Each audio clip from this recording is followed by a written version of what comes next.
How's everybody doing? My name's Mike. We got my dog Roots hanging out on place, and I got Miss Lily hanging out right here. So Lily just came to me. I've had her for about 2 days, and she is 5 years old. She's an Australian Shepherd mix. It looks like most likely with a beagle to me. That's what I would say, like an Australian Shepherd beagle mix. She's coming to me for all sorts of reasons.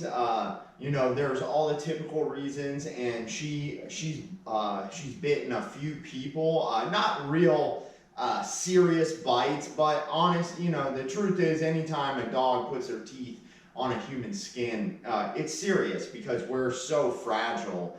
They're much more powerful than us. They can easily rip us right open and cause a lot of damage. So it's very important for the dog to understand that they cannot put their teeth on human skin. So generally, I believe when that was happening, it's usually the dogs are very leash reactive outside. So when the dog's on a leash, she does it a lot. And also when people come in the front door, that's a huge contentious point for a lot of dogs and dog owners. And what it is excitement. That is almost always the case when dogs come to me. It has to do with the dog being far too excited in the home. So I get the dog, and on the leash right away I notice she doesn't have any type of leash skills. She's just pulling in any direction she wants to go. So the first thing to do is, again, these dogs are very excited. The way to break that excitement is start giving, even that, like the way she turned like that to itch, I gotta correct her and say, hey,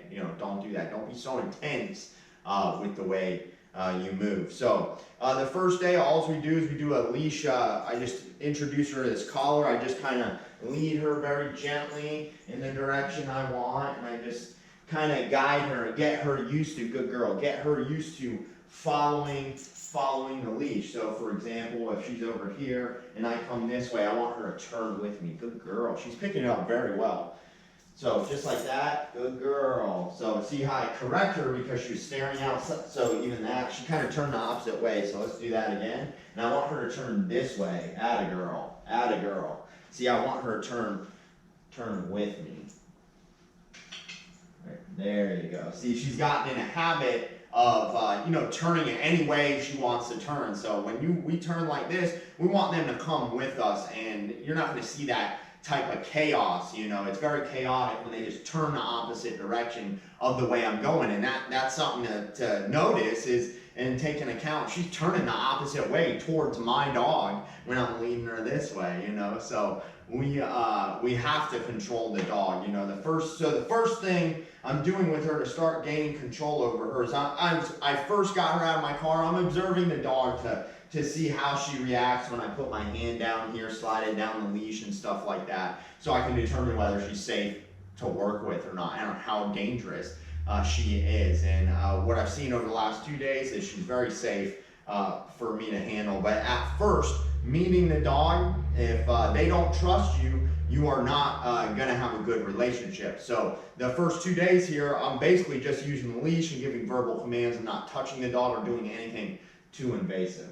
All right, so enough of that. I just want to catch you guys up where I am. So that's our place bed. You see how my dog's using it. She's never seen one. We're going to introduce it to her for the first time. I'm going to show you guys how that works. And this place bed is used like a crate without walls. So anytime the dog is out of the crate and not on the leash with you at your side, then the dog would be on place. So you're cooking food, watching TV, or anything you're doing in your house, and you want your dog out of the crate, but not like running around the home, and we don't want that ever. That's why we want to use place, and that's going to give the job a dog to lay there and lay still and not be roaming around the house, because that's excitement. So that roaming around the house actually feeds into biting people.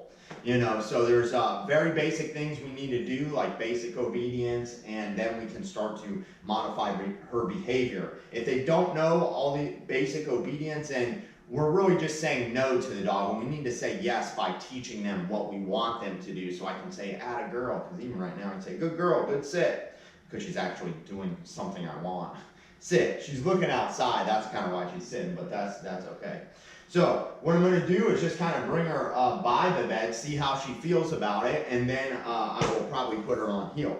But we're kind of I'm kind of just watching the dog. So here's the bed, right? So I just want to walk her by it, see she sniffs. So she's curious, right? If I know she's curious, then what I can do is ask her to get on. We use the leash.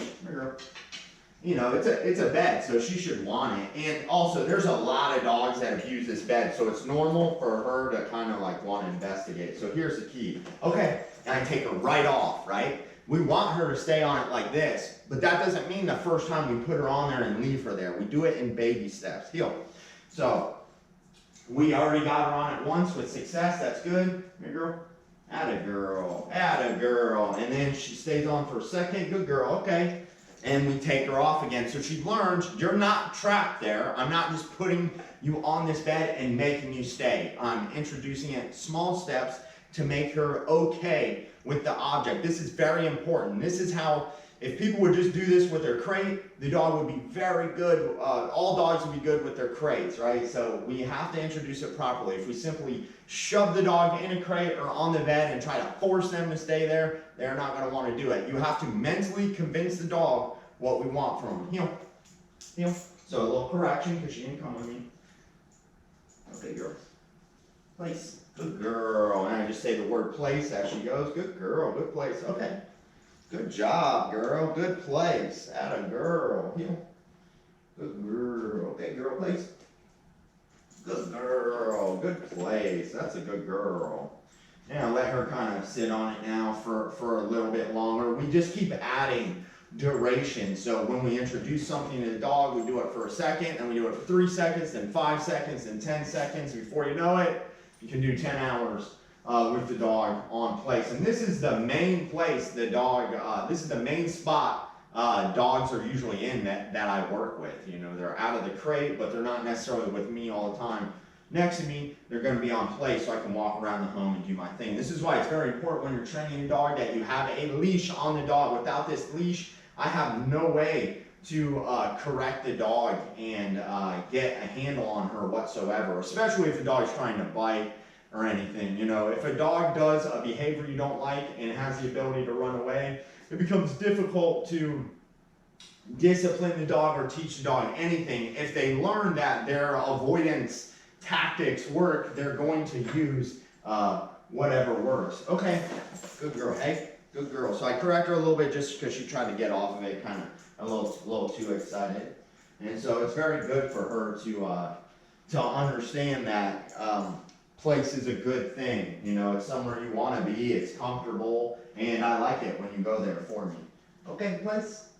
Yeah, girl. That's a good girl. So even though, you know, hey, place. So see how she looked to get off? I interrupted her verbally. That's timing. That's the most important thing. If I didn't give her that timing, I would have had to pull the leash to stop her if I missed that. So it's very important. You see the dog look to get off a place. Hey, you give them a warning. Say, hey, don't do what your brain is thinking about doing. And once you start interrupting that thought process, that's how the dog learns, and that's when you're going to start to get duration from the dog. But this is a very important thing, place. It's a very important command for every dog to learn that's trained. It's one of the most important ones we teach. It's going to give you the most manageability of your dog, because when your dog's in one area, now she can't go bite my dog because she gets in trouble for coming off a place. So she now has to focus of not getting off a place, or otherwise she will get a correction. So we want to teach them it's a good positive thing, and we also don't want to do it too long. I bring her out here, I introduce place, and now she's going to go right back in her crate for a few minutes, you know, maybe 10 minutes. I'll give her some water, or I'll feed her. I'll put her in a crate for maybe 20 minutes and feed her, and then take them out, and she'll come back out and start actually using the place, and she'll relax and hang out with me. So it's very important to train the dog and then give them time to rest in the crate and almost soak that in, rather than just start doing something else. Good girl. Good place. You know. Yeah, good job, girl.